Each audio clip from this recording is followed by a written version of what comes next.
Season's greetings, JAC family. I'd like to share with you from the book of John 18:36. It says here, Jesus answered, "My kingdom is not of this world. If my kingdom were of this world, my servants would be fighting so that I would not be handed over to the Jews. But as it is, my kingdom is not of this realm."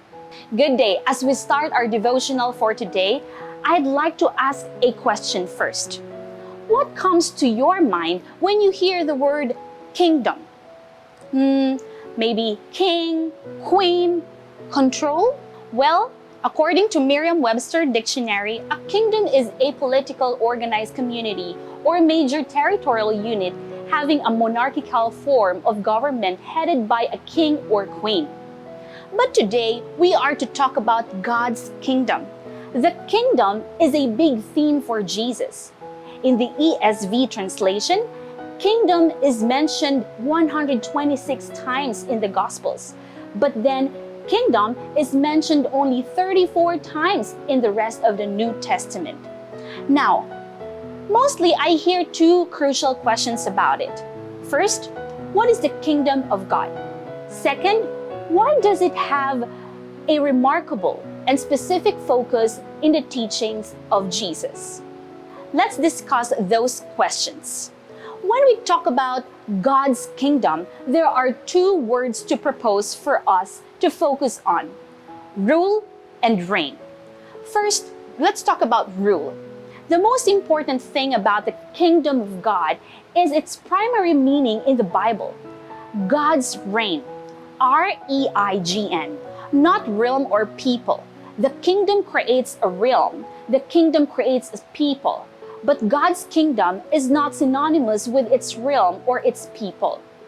For example, consider Psalm 103, verse 19. The Lord has established His throne in the heavens, and His kingdom rules over all. You can hear the basic meaning of the word kingdom as a rule. It doesn't mean that His kingdom rules over His realm. It means that God's reign or rule governs everything. He sits as king on His throne of the universe, and His kingly rule, His kingdom, and His reign governs all things. The basic meaning of the word kingdom in the Bible is God's kingly rule, His reign, action, lordship, and sovereign governance. Now let's talk about the second word, reign. Since God's purpose for the world is to save and renew the world for its people, His kingly rule implies a saving and a redeeming activity on their behalf. This is why the coming of the kingdom in the New Testament is called good news. In and through Jesus, God, the King, is coming in a new way, into the world to establish His saving rule. First, in His people's hearts and relationships by triumphing over sin, Satan, and death. Then by the exercise of His reign, gathering a people for Himself in congregations that live as citizens of a new allegiance of the kingdom, not of this world. Then Christ comes a second time and completes the reign by establishing a new heaven and a new earth. So as we conclude this devotional, I want us to reflect on these. First, how does the lordship of Christ make sense to you right now? Second, are there areas in your life that need the reigning or ruling of Christ? Can you try to identify it?